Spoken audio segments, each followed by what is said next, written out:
Welcome to the Morning Dump with Gary Fair, talking all things Cleveland sports. What is going on, everybody? This is Gary Fair. We are giving a shot here, trying off the Morning Dump page.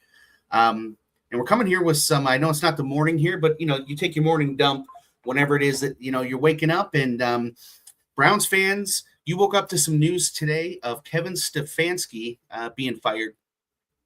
This isn't brand new news. For some of us, a lot of us kind of expected this to be happening. However, man, it has happened, and the Browns are now looking for a brand new head coach. You can go ahead and shoot us an email if you have any questions, or go into the comments. Email address is morningdumpgary@gmail.com. So, as we get into this here, we're talking a little bit about, what's happening with the Browns. Like I said before, got to get a new head coach now. I don't know if any of you guys were, wanting this. I know some folks wanted Andrew Berry. Some folks, wanted Stefanski gone. A lot of you guys wanted both of them gone. I kind of was a fan of either all or nothing. This is a kind of a, we are an organization here that, we just don't have we haven't had a lot of stability in the past. And, I think this is obviously going to put this into an area where we're not stable.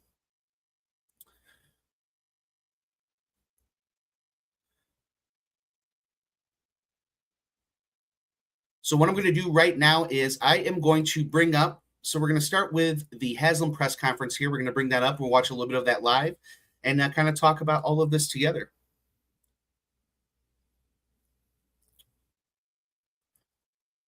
Start with an opening statement. He's going to take a few questions. I think everyone knows Andrew's going to be available in the press conference room at 12:30. All right? All right. Good morning, everyone. Personnel decisions, particularly with people at the top of an organization, are always difficult. And I can tell you, having made a lot of these over the years, that this was as difficult as any we've ever had to make because of the quality of the person involved. Organized, worked hard, navigated our ship for 6 years through the inevitable ups and downs that we face in the NFL. Outstanding father and husband. And I think even you all who are around a lot probably underappreciate how much time we all spend together. And there's nothing more fun than winning an NFL game like we did the last 2 weeks, beating our arch rival, the Steelers, 2 weeks ago, and then winning yesterday on the last play of the game and seeing the joy in the locker room. And there's nothing more distasteful than losing an NFL game. And it's finite. You either win or you lose. And Kevin did a lot of good things here over his time period with us. It was an extremely difficult decision we made. And I shouldn't say I have no doubt, I would be highly optimistic that Kevin will be a head coach again in the league. Now I want to turn our attention and talk to our fans, okay? And I want you to hear this, okay? First of all, ownership takes full responsibility for where we are. To win 8 games in 2 years is horrible. It's totally unacceptable. And so here's one of the things that I kind of want to say to Haslam. It's, he talks about ownership taking responsibility. Under this ownership group here, we've had a 0-win season. We've had a 1-win season. We've had now a 3. So it's the common, and within all of those seasons, we've had a lot of different coaches. We've had different we've had different general managers. It's kind of been, we've had different regimes in there, and you still are having the same sort of results, and they're underwhelming. They're underachieving. The common factor in all of those is the Haslams. The idea that you have the Haslams in there that don't know, they are not football people. I think I talked about this before on the Bearded Browns podcast. where, you work at a restaurant and it's run by people who are not restaurant folks. And whenever that happens, you end up in a situation where that restaurant is not run well. There's a lot of uncertainty in that restaurant. The business isn't good. It's just it's not a lot of fun. It's not a lot of fun to work at. And we're in a situation now with the Browns of the same sort of thing. The Haslams keep coming in, they keep meddling, and now here we are. We're in a situation where, we are looking for another head coach. And we're keeping Andrew Berry. Andrew Berry was the one who, if it isn't the Haslams meddling, then Andrew Berry is the one that made these decisions that made you a 3-win team, that made you a 5-win team. Hell, Andrew Berry was even here. I think he was part of the organization for the 0 and 1-win teams.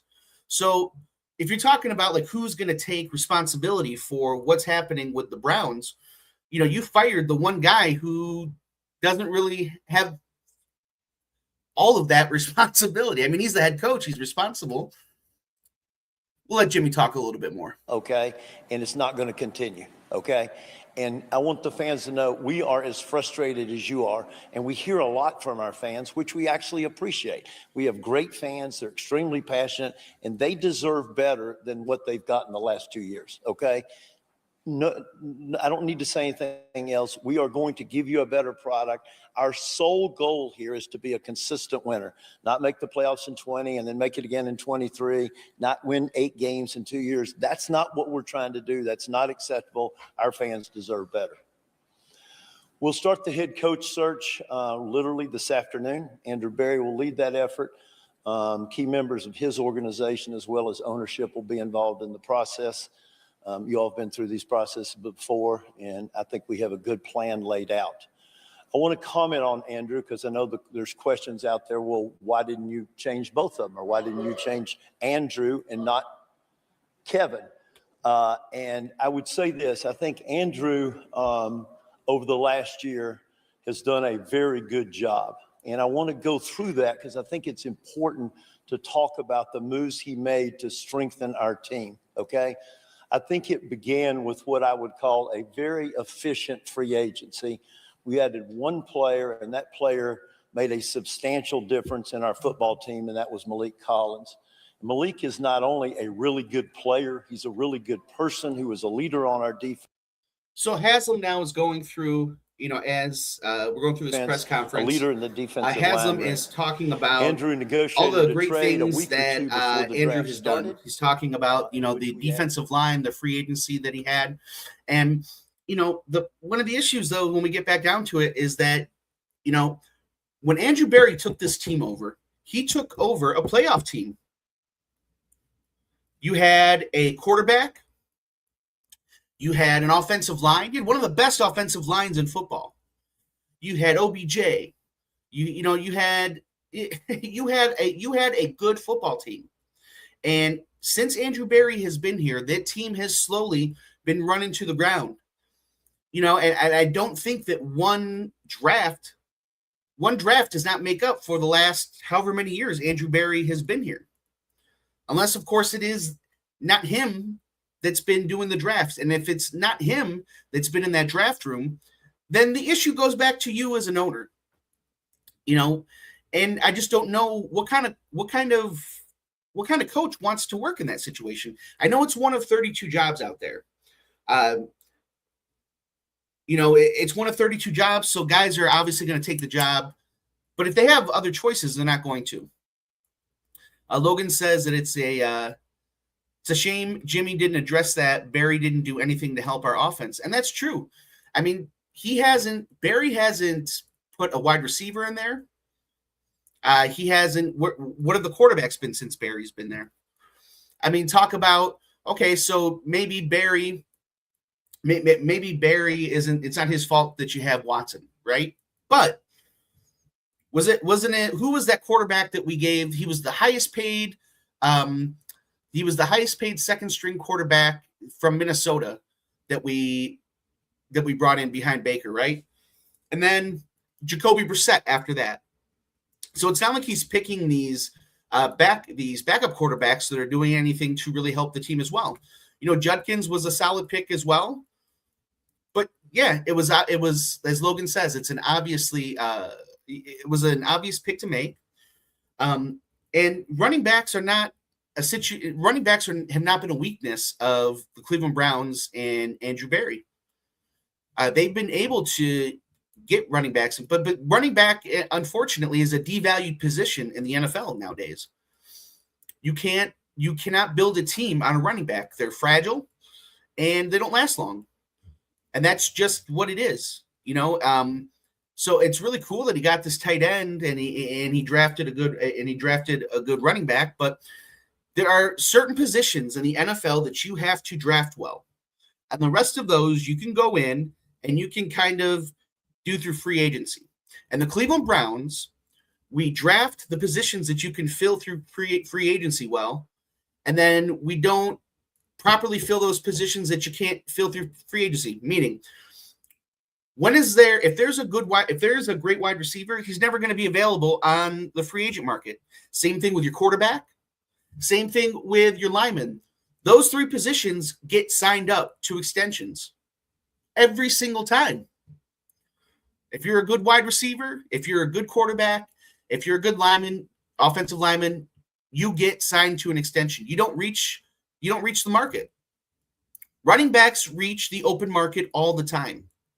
So do tight ends. So while I do appreciate, that, I really do appreciate our ability to, draft these Pro Bowl tight ends. That is so cool. Njoku, you have been a great Cleveland Brown, and Fannin, it's been fun, and I hope that you have a great career here. Barry still is not hitting on the positions that he needs to hit in order for this team to be successful. And until you do that, you're just going to have a carousel of coaches coming in and out of here. And that's just what it's going to be. We'll go a little bit more into the press conference here. 3 draft picks, 2 last year, a second and a fourth or a fifth, and a first this year, okay? Then I think we had one of the better drafts that we've ever had. I think we added 4 really good football players who were either first team all rookie or second team all rookie. At non-premium positions. A really good chance to be the NFL Rookie of the Year, defensive Rookie of the Year. I think what's important to understand about our rookies, though, and you all see them, you all know them, they're not only really good players, they're really good people. And they will be the cornerstone with which we'll build and grow and develop this winning team. But I think it would be short-sighted to not just look at free agency, not just look at the draft, but also to look at a couple of other moves Andrew made. We have struggled to have a consistent place kicker here really the whole time we've earned the team. And I guess the way we started this year, you'd say, looks like you're continuing to struggle. Our grandsons were at the game, and we were coming back to Cleveland last night, and I said, Andre Schmidt is a great lesson of when you fail, pick yourself up, persevere, and good things will happen. And first of all the love in the world to Andre Schmidt. I'm not going to sit here and pretend like a place kicker is not important, but this guy is literally standing here, the first guy that he mentions by name as to why Barry has kept his job is your place kicker, Schmidt. This is just, this does not have me buying season tickets next year. I will tell you that much right now. Of Andre and bringing him on, holding with him that first week when everybody was saying you need to cut him, you need a new kicker. I think we've hopefully solved our place kicking woes for a long time. Quality person, the team believes in him, and we're glad to have him. And then lastly, I think something that's underappreciated was the Tyson Campbell trade. Tyson is, here again, a really good player and a really good person. And I think all you need to know about Tyson is he has been playing with a bad shoulder for several weeks. We're unsure if he's going to be able to play. Got hurt in the first half. He went in, got treatment, came back and tried to play in the second half of a game where we were trying to win our 5th game. It wasn't like we were trying to make the playoffs. I think this year we not only added, and I'm repeating myself on purpose, really good players, but also really good people. And I think that core that Andrew has put together this year will help move us forward. We hope to have similar results this coming year. We'll take a couple questions. Yeah, let me just say this. One thing, Peter. The next 120 days are crucial for the organization, okay? We've got to find the right head coach. We've got to be efficient again in free agency. We have 10 draft picks, including 2 number ones. We have 4 picks in the top 3 rounds, okay? And we've got to get really good players who are really good people again. We've got to be opportunistic if trade opportunities come along. We are solely focused on having a great 120 days so we can start winning games around here. All right, I'll take questions. Jimmy, did Kevin have any chance? All right, first question coming from Gary from the Morning Dump. Mr. Haslam, you've now been here owning the Browns for over a decade. You've been a part of the community and the organization. You have hired coaches, you have fired coaches, same with GMs. But somehow, some way, no matter who you hire and who you fire, we end up in the same situation. We end up with, we end up as an unstable organization. We don't know who our quarterback is going to be. We can't get a wide receiver.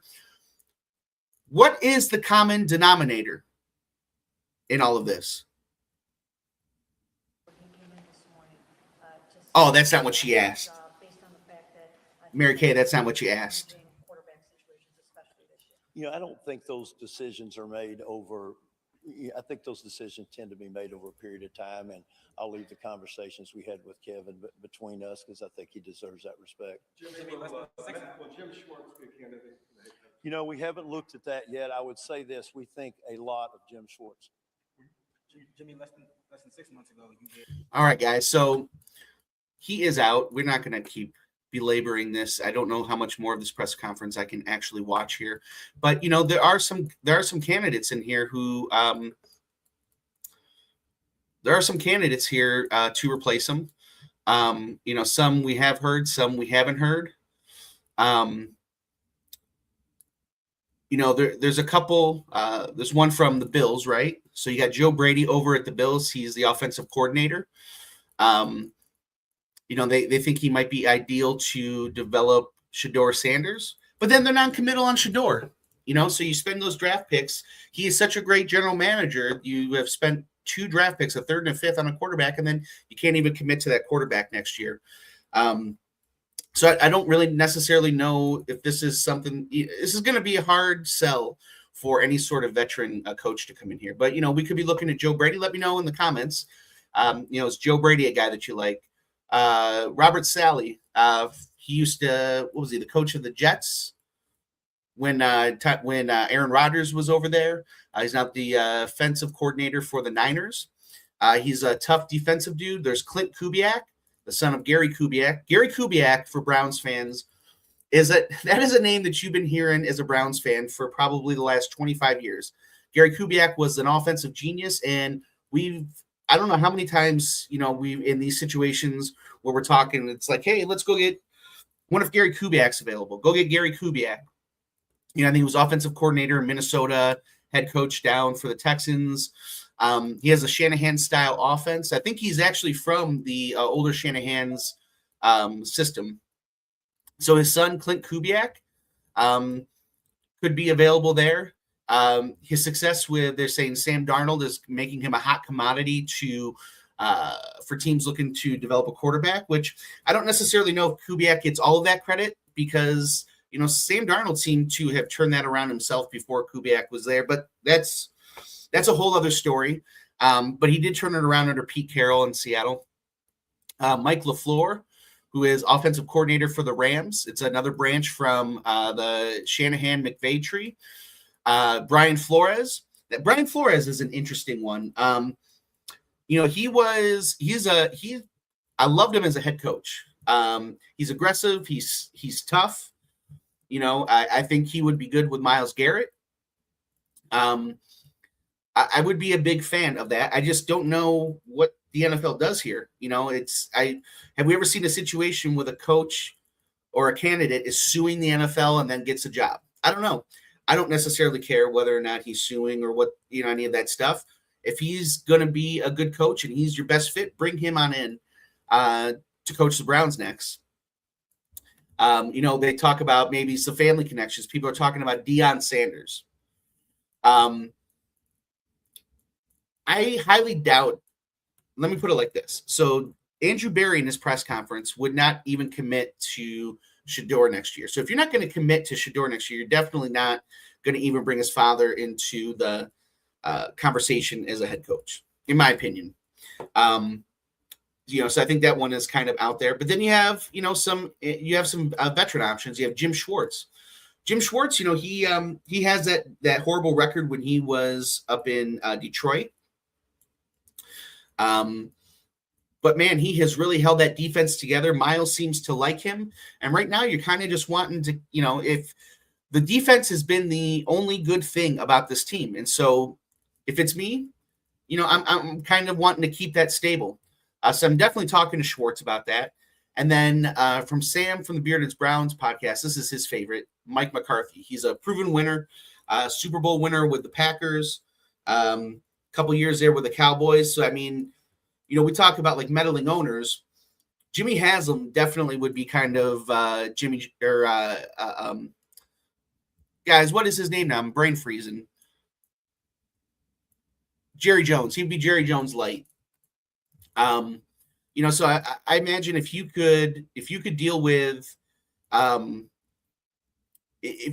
Jerry Jones, you could definitely deal with Haslam. But then he was out too, so he didn't really he wasn't able really to deal with him for all that long.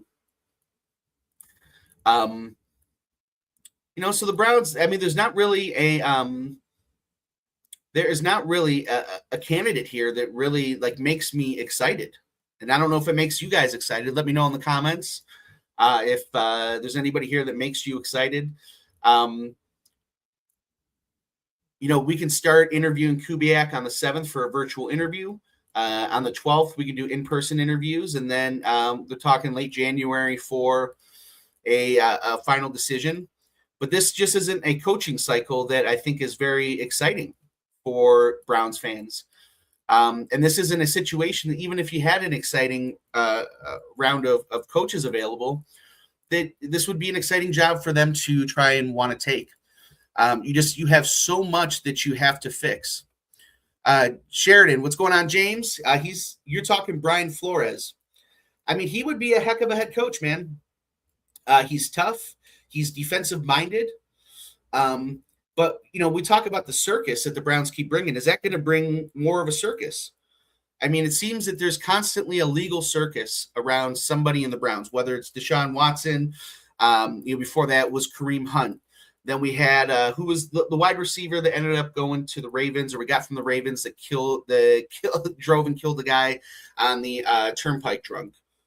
Dante Stallworth. Josh Gordon, right? There's all of these sideshows that we keep bringing in. As much as I love Brian Flores, is that going to end up being another sideshow?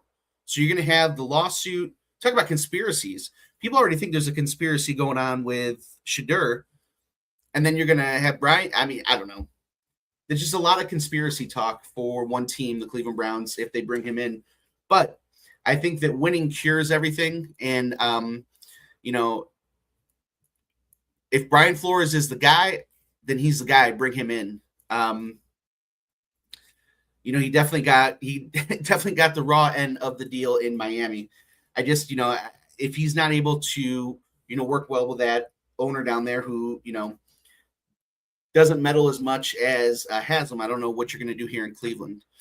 And is the only reason why Flores, somebody of his stature, would consider Cleveland because of all the stuff that he has going on with that lawsuit, right or wrong? Well, mostly wrong, as far as like, you don't hold that against him, but teams have. The fact that he's only a coordinator right now shows that teams have. I mean, he would have been probably one of the hottest coaching prospects had that not taken place, the lawsuit. So we'll see, man. We got some folks that want Sheridan. I'm sorry. James Sheridan wants Flores. We got some folks that want Flores. Logan Bruce says that he can't believe Haslam said he'll be involved in the search as well. And I think that goes back to what we were talking about before, is his meddling. Haslam just continues to meddle and meddle and meddle. And the common thread in all of the Browns' failures has been Haslam.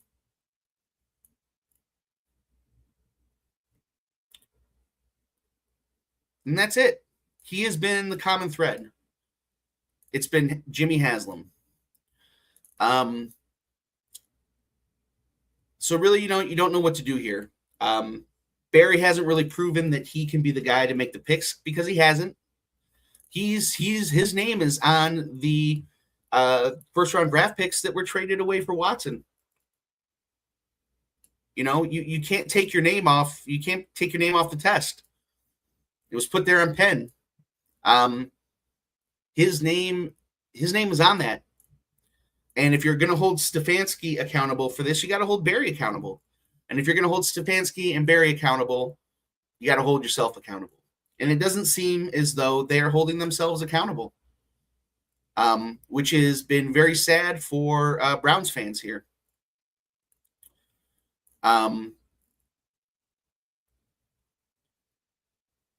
See, Logan says they signed that S with a crayon.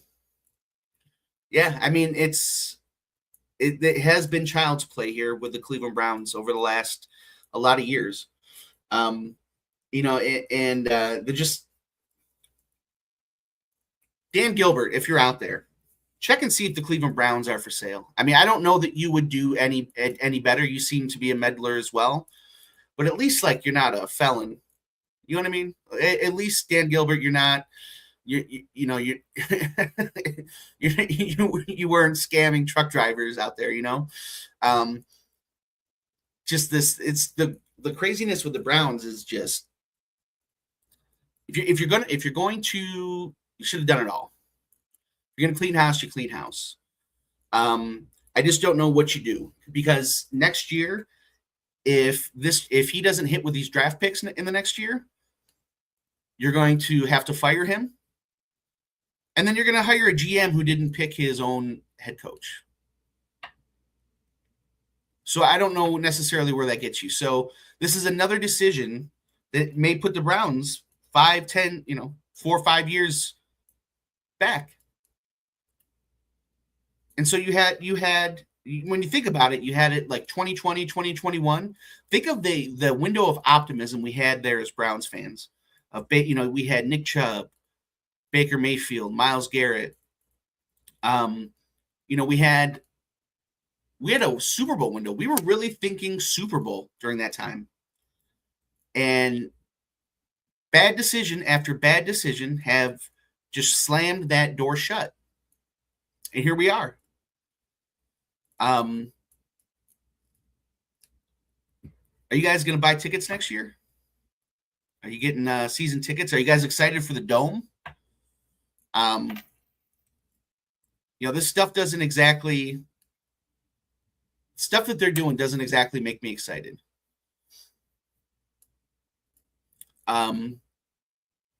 They continue to do things in a way that make this they continue to make this an unattractive job, I think.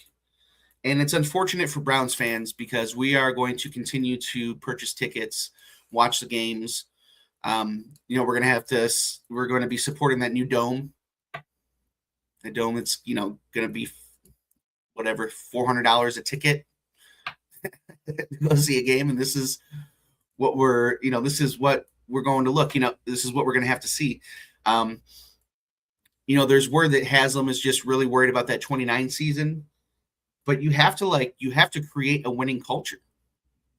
And this is not, Browns are not a winning culture. They continue to make loser moves. And we kind of are here where we're at.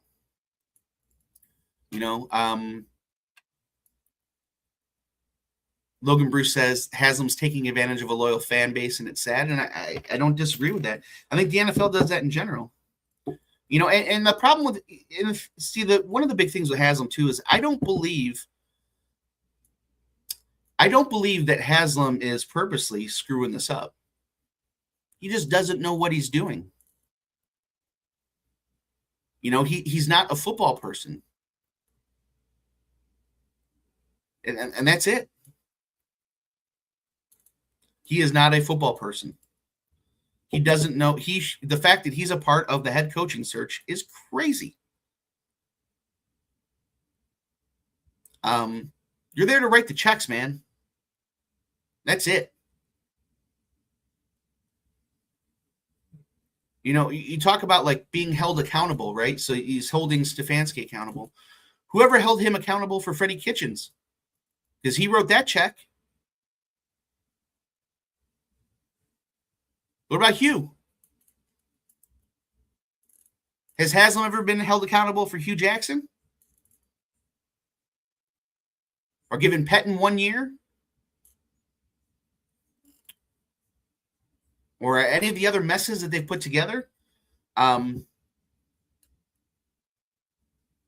don't know, Browns fans. We'll see what happens next here. We'll see where the Browns go next. Make sure that you are checking out the Bearded Browns tomorrow night at 7:30. Angel, Chad, and Mike will be on there talking about any of the latest Browns news. And we will be coming on here periodically onto this channel. Start to get the algorithm going, start talking some sports here, the morning dump. Mostly will be in the morning, but, you know, you take your morning dump whenever it is that you wake up and you have shit to talk about, you know. So we can be on at any time. Thank you guys for tuning in. This was the first little stream here, and we will talk to you soon. Go Browns.